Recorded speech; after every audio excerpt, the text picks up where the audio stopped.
Big breakings general format లో at a time single breaking కాకుండా ఒకేసారి ఒకే ఫ్రేమ్ లో 4 బిగ్ బ్రేకింగ్స్ వాటితో పాటు ఆయా విజువల్స్ మీ ముందుకు తీసుకొచ్చాం. స్ట్రైట్ గా బ్యాక్ టు బ్యాక్ బ్రేకింగ్ చూద్దాం. వీటిలో ఫస్ట్ బ్రేకింగ్ అన్నదాత కోసం ఎందాకైనా ఎక్కడికైనా అంటున్న CM Revanth. And breaking number 2 charge sheet లో వైఎస్ పేరు ప్రస్తావనపై ఏపీలో రచ్చ.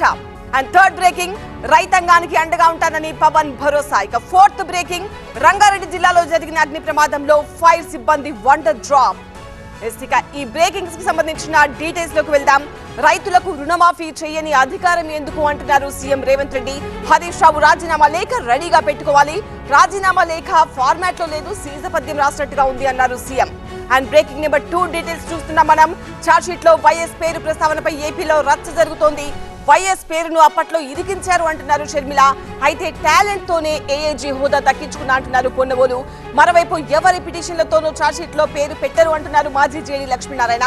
దర్యాప్తు ఆధారంగా మాత్రమే చార్జ్ షీట్ తయారవుతుంది అంటున్నారు ఆయన.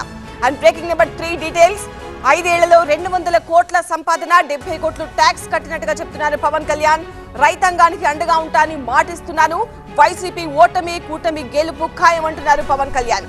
And breaking number 4 details Rangareddy జిల్లా నందిగామలో అగ్ని ప్రమాదం జరిగింది. ఎల్ఎన్ ఫార్మా కంపెనీలో మంటలు అదుపులోకి తీసుకొచ్చారు 5 సిబ్బంది. కార్మికులను సురక్షితంగా కాపాడారు టీం. పొగతో కొంతమంది కార్మికులు అస్వస్థతకు గురయ్యారు. బిల్డింగ్ పై నుంచి దూకేసిన ఒక కార్మికుడికి గాయాలైనట్టుగా తెలుస్తోంది.